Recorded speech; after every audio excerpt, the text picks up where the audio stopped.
कहानी सागर मंच पर आप सभी श्रोतागण का हार्दिक अभिनंदन। इस मंच से पुराने लेखकों की कहानियां सुनाई जाती हैं। इस श्रृंखला में अभी प्रेमचंद की कहानियां सुनाई जा रही हैं और आज जो कहानी मैं आपको सुनाने जा रही हूँ उसका नाम है गुल्ली डंडा।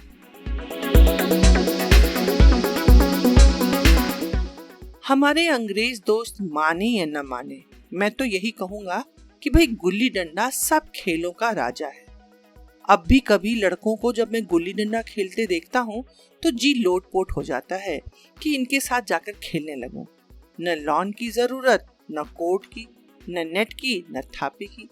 मजे से किसी पेड़ से एक टहनी काट ली, गुल्ली बना ली और 2 आदमी भी आ जाए तो खेल शुरू हो गया। विलायती खेलों में सबसे बड़ा ऐब है कि उसके सामान महंगे होते हैं। जब तक कम से कम 1 सैकड़ा न खर्च किया जाए खेल शुरू ही नहीं हो पाता। यहाँ गुल्ली डंडा है कि बिना हर फिटकरी के चोखा रंग देता है। पर हम अंग्रेजी चीजों के पीछे ऐसे दीवाने हो रहे हैं कि अपनी सभी चीजों से अरुचि हो गई है। स्कूलों में हर एक लड़के से 3-4 रुपए सालाना केवल खेलने की फीस की ली जाती है। किसी को ये नहीं सोचता कि भारतीय खेल खिलाए जो बिना दाम कौड़ी के खेले जाते हैं। अंग्रेजी खेल उनके लिए हैं जिनके पास धन है। गरीब लड़कों के सिर क्यों ये व्यसन मरते हो? ठीक है, गुल्ली से आंख फूट जाने का भय रहता है, तो क्या क्रिकेट से सिर फूट जाने या तिल्ली फट जाने, टांग टूट जाने का भय नहीं रहता? अगर हमारे माथे में गुल्ली का दाग आज तक बना हुआ है तो हमारे कई दोस्त ऐसे भी हैं जो थापी को बैसाखी से बदल बैठे। यह अपनी अपनी रुचि। मुझे गुल्ली ही सब खेलों में सबसे अच्छी लगती है और बचपन की मीठी स्मृतियों में गुल्ली ही सबसे मीठी है। वह प्रातःकाल घर से निकल जाना, पेड़ों पर चढ़कर टहनियां काटना और गुल्ली डंडे बनाना, वह उत्साह, वह खिलाड़ियों के जमघट, वह पदना पदाना, वह लड़ाई झगड़े, वह सरल स्वभाव जिसमें छूत अछूत, अमीर गरीब का बिल्कुल भेद न रहता था, जिसमें अमीराना चोचलों की, प्रदर्शन की, अभिमान की गुंजाइश ही न थी। यह उसी वक्त भूलेगा जब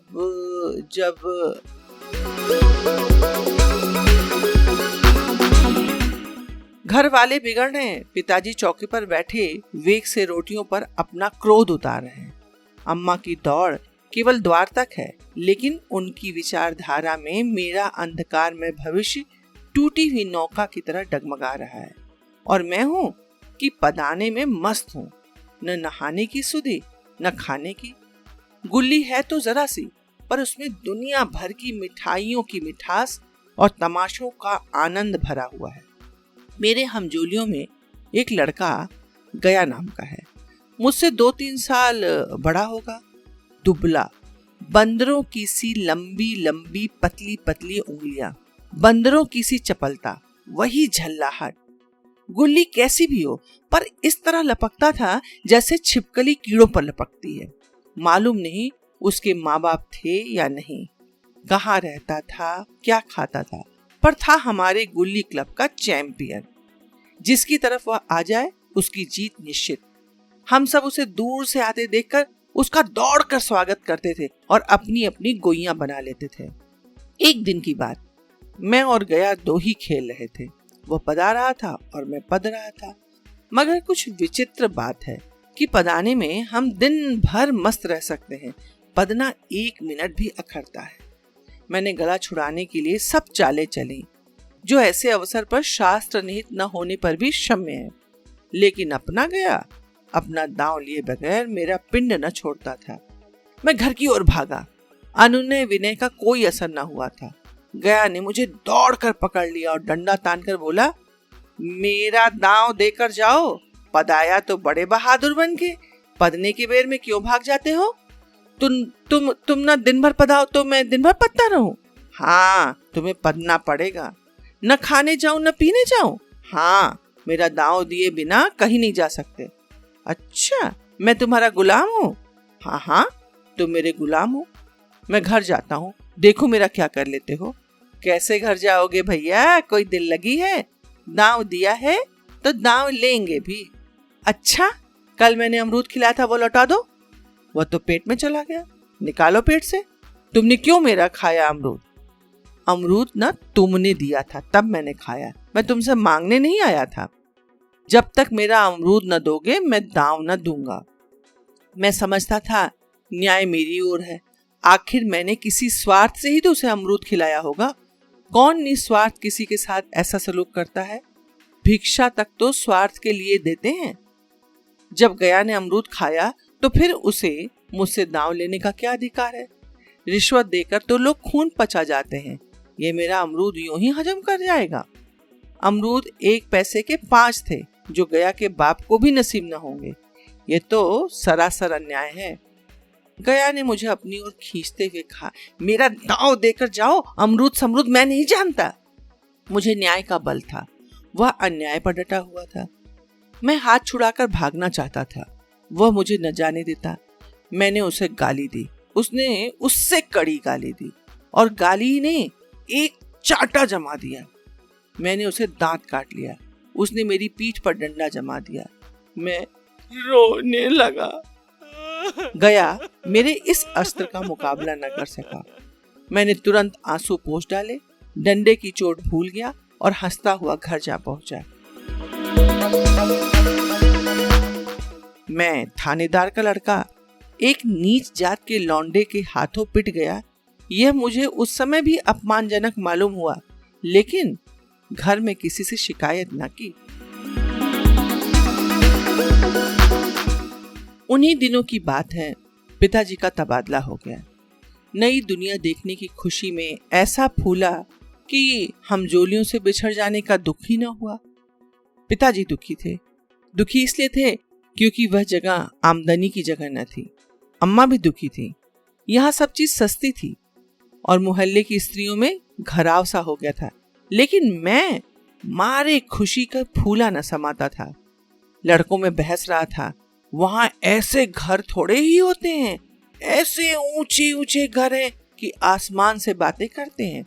वहां के अंग्रेजी स्कूल में कोई मास्टर लड़कों को पीटे तो उसे जेल हो जाए। मेरे मित्रों की फैली हुई आंखें और चकित मुद्रा बतला रही थी कि मुझसे उनकी निगाह में कितनी स्पर्धा हो रही थी, मानो कह रहे हो तुम न भगवान हो भाई, जाओ, हमें तो इसी उजड़ गांव में जीना है और मरना भी है। 20 साल गुजर गए। मैंने इंजीनियरिंग पास कर ली और उसी जिले का दौरा करता हुआ उसी कस्बे में पहुंचा और डाक बंगले में ठहरा। उस स्थान को देखते ही कितनी मधुर बाल स्मृतियां हृदय में जाग उठी। मैंने छड़ी उठाई और कस्बे की सैर करने निकला। आंखें किसी प्यासे पथिक की भांति बचपन की उन क्रीड़ा स्थलों को देखने के लिए व्याकुल हो रही थी, पर उस परिचित स्थान के सिवा वहां कुछ और न था। जहां खंडहर था वहां पक्के मकान खड़े थे। जहां बरगद का पुराना पेड़ था वहां अब एक सुंदर बगीचा था। स्थान की पूरी काया ही पलट गई थी। अगर उसके नाम और स्थिति का ज्ञान न होता तो मैं उसे पहचान ही नहीं सकता था। बचपन की संचित और अमर स्मृतियां बाहें खोले अपने उन पुराने मित्रों से गले मिलने को अधीर हो रही थी, मगर वह दुनिया बदल गई थी। ऐसा जी होता था कि उस धरती से लिपट कर रोऊं और कहूं, तुम मुझे भूल गई, मैं तो अब भी तुम्हारा वही रूप देखना चाहता हूँ। सहसा एक खुली जगह पर मैंने 2-3 लड़कों को गुल्ली डंडा खेलते देखा। एक क्षण के लिए मैं अपने को बिल्कुल भूल गया कि मैं एक ऊंचा अफसर हूँ, साहबी ठाठ है, रौब और अधिकार है। जाकर एक लड़के से पूछा, क्यों बेटे, यहाँ कोई गया नाम का आदमी रहता है? एक लड़के ने गुल्ली डंडा समेटकर सहमे हुए स्वर में कहा, कौन गया? गया चमार? मैंने यूं ही कह दिया, हाँ वही। गया नाम का कोई आदमी है तो शायद वही हो। हाँ है तो। अरे बेटा जरा उसे बुला सकते हो? लड़का दौड़ता हुआ गया और एक क्षण में एक 5 हाथ के काले देव को साथ लिए आता दिखाई दिया। मैं दूर से ही पहचान गया। उसकी ओर लपकना चाहता था कि उससे गले लिपट जाऊं, पर कुछ सोचकर रह गया। बोला, कहो गया, मुझे पहचानते हो? गया ने झुककर सलाम किया। हाँ मालिक, भला पहचानूंगा क्यों नहीं, आप मजे में तो हो? बहुत मजे में, तुम कहो। डिप्टी साहब का साइस हूँ। अच्छा ये बताओ, मतई, मोहन, दुर्गा सब कहाँ हैं? कुछ खबर है? अरे मतई तो मर गया, दुर्गा और मोहन दोनों डाकिया हो गए, और आप? मैं तो जिले का इंजीनियर हूँ। हाँ, सरकार तो पहले से ही बड़े ज़हीन थे। अब कभी गुल्ली डंडा खेलते हो? गया ने मेरी ओर प्रश्न भरी आंखों से देखा।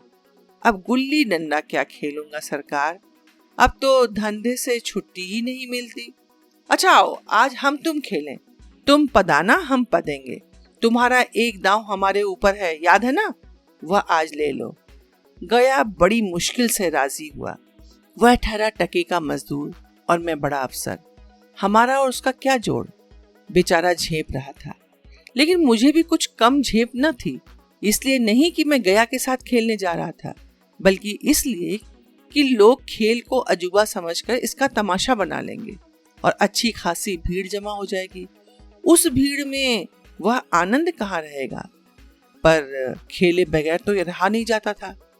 आखिर निश्चय हुआ कि दोनों जने बस्ती से बहुत दूर खेलेंगे और बचपन की उस मिठास को खूब रस ले लेकर खाएंगे। मैं गया को लेकर डाक बंगले पर आया और मोटर में बैठकर दोनों मैदान की ओर चले। साथ में कुल्हाड़ी ले ली। मैं गंभीर भाव धारण किए हुए था, लेकिन गया इसे अभी तक मजाक ही समझ रहा था। फिर भी उसके मुख पर उत्सुकता या आनंद का कोई चिन्ह न था। शायद वह हम दोनों में जो अंतर हो गया था, यही सोचने में मगन था। मैंने पूछा, तुम्हें कभी हमारी याद नहीं आती थी गया? सच कहना। गया झेपता हुआ बोला, मैं आपको याद करता हुजूर, पर हूँ किस लायक? भाग में आपके साथ कुछ दिन खेलना बंधा था, नहीं तो मेरी क्या गिनती? मैंने कुछ उदास होकर कहा, लेकिन मुझे तो तुम्हारी बराबर याद आती थी। तुम्हारा वह डंडा जो तुमने तान कर जमाया था, याद है ना?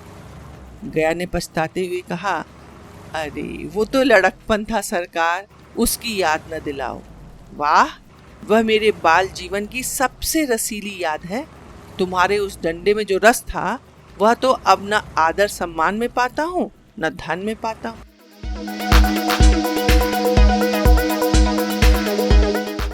इतनी देर में हम बस्ती से कोई 3 मील निकल आए।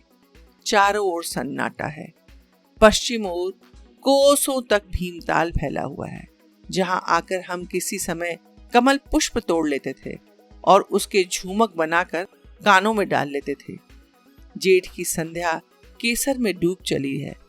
मैं लपक कर एक पेड़ पर चढ़ गया और एक टहनी काट लाया। चटपट गुल्ली डंडा बन गया। खेल शुरू हो गया। मैंने गुच्ची में गुल्ली रखकर उछाली।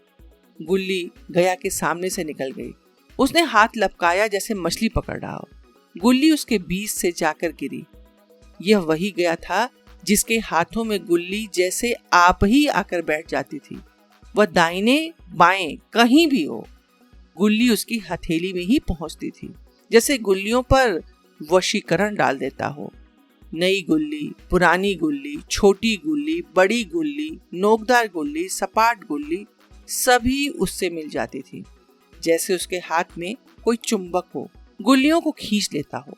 लेकिन आज गुल्ली को उससे वह प्रेम नहीं रहा। फिर तो मैंने पदाना शुरू किया। मैं तरह तरह की धांधलियां कर रहा था। अभ्यास की कसर बेईमानी से पूरी कर रहा था। हुच जाने पर भी डंडा खेले जाता था। हालांकि शास्त्र के अनुसार गया की बारी आनी चाहिए थी।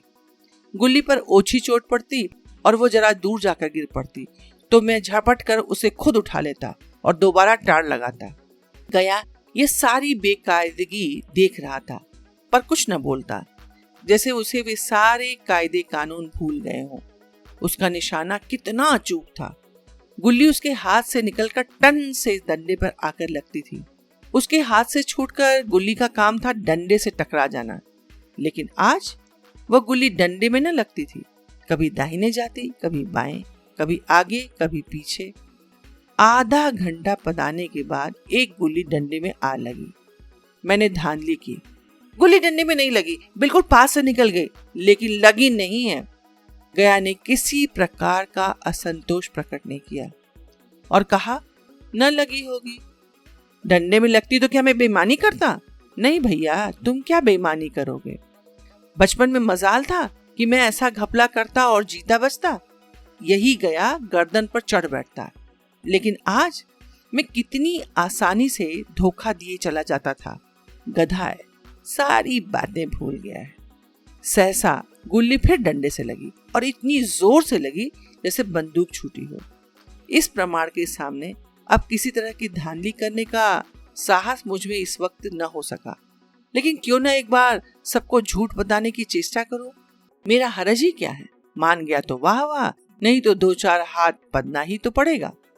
अंधेरे का बहाना करके जल्दी छूट जाऊंगा, फिर कौन दांव देने आता है। गया ने विजय उल्लास से कहा, लग गई, टन से बोली। मैंने अनजान बनने की चेष्टा करते हुए कहा, तुमने लगते देखा? मैंने तो नहीं देखा। टन से बोलिए सरकार। और जो किसी ईंट से टकरा गई हो। मेरे मुख से यह वाक्य उस समय कैसे निकला, इस पर मुझे खुद आश्चर्य है। इस सत्य को झुठलाना वैसा ही था जैसे दिन को रात बताना। हम दोनों ने गुल्ली को डंडे में जोर से लगते देखा था, लेकिन गया ने मेरा कथन स्वीकार कर लिया।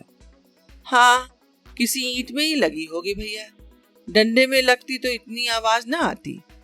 मैंने फिर पदाना शुरू किया, लेकिन इतनी प्रत्यक्ष धांधली कर लेने के बाद गया की सरलता पर मुझे दया आने लगी। इसलिए जब तीसरी बार गुल्ली डंडे में लगी तो मैंने बड़ी उदारता से दांव देना तय कर लिया। गया ने कहा, अब तो अंधेरा हो गया भैया, कल पर रखो। मैंने सोचा कल बहुत समय लग सकता है, ये न जाने कितनी देर तक पदाए, इसलिए इसी वक्त मामला साफ कर लेना अच्छा है। मैंने कहा, अरे नहीं, अभी तो उजाला है, तुम अपना दांव ले लो, गुल्ली सूझेगी नहीं भैया, कुछ परवाह नहीं। गया ने पदाना शुरू किया, पर उसे अब बिल्कुल अभ्यास न था। उसने 2 बार टाण लगाने का इरादा किया, पर दोनों बारी हुच गया।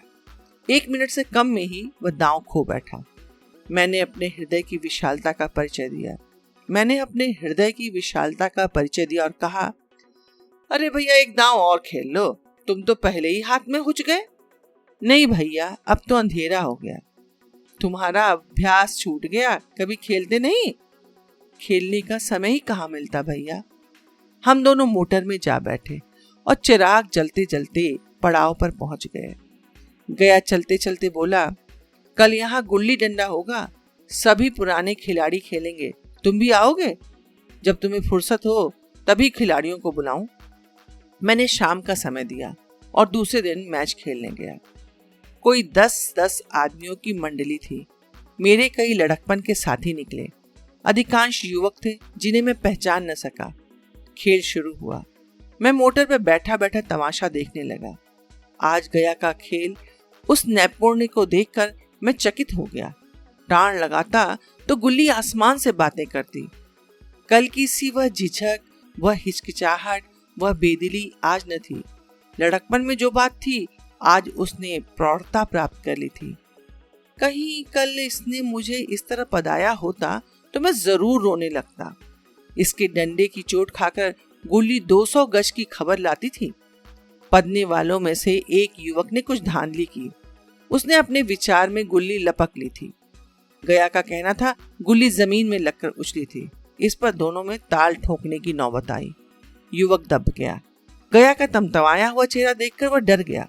अगर वह न दब जाता तो जरूर मारपीट हो जाती। मैं खेल में न था, पर दूसरों के इस खेल में मुझे वही लड़कपन का आनंद आ रहा था जब हम सब कुछ भूलकर खेल में मस्त हो जाते थे। अब मुझे मालूम हुआ कि कल गया ने मेरे साथ खेल नहीं खेला, केवल खेलने का बहाना किया। उसने मुझे दया का पात्र समझा।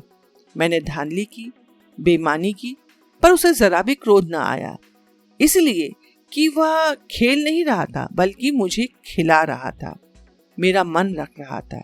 वह मुझे पदाकर मेरा कचूमर नहीं निकालना चाहता था। मैं अब अफसर हूँ, यह अफसरी मेरे और उसके बीच दीवार बन गई थी। मैं अब उसका लिहाज पा सकता था, अदब पा सकता था, साहचर्य नहीं पा सकता था। लड़कपन था तब मैं उसका समकक्ष था। यह पद पाकर अब मैं केवल उसकी दया योग्य हूँ। वह मुझे अपनी जोड़ का नहीं समझता। वह बड़ा हो गया और मैं छोटा हो गया। धन्यवाद। कैसी लगी आपको ये कहानी? ये कहानी उस समय के बच्चों के खेल का बड़ा सुंदर चित्रण करती है। भारतवर्ष में किस प्रकार खेलों को उत्साहपूर्वक खेला जाता था। बच्चे खेल खेलते समय ऊंच नीच, जाति पात के सारे भेदभाव भुलाकर किस प्रकार डूब जाया करते थे, और वह बचपन की मिठास उन्हें जवानी के दिनों में भी कैसे याद रहती थी। इन सब का बड़ा बखूबी वर्णन प्रेमचंद जी ने अपनी कहानी में किया है, और मुझे उम्मीद है कि आपको ये कहानी बहुत पसंद आएगी। मैं चाहूंगी कि ये कहानी अगर आपको पसंद आए तो स्वयं तो सुन ही रहे हैं, अपने मित्रों के साथ अवश्य साझा कीजिए। शीघ्र ही मिलेंगे एक नई कहानी के साथ। तब तक धन्यवाद।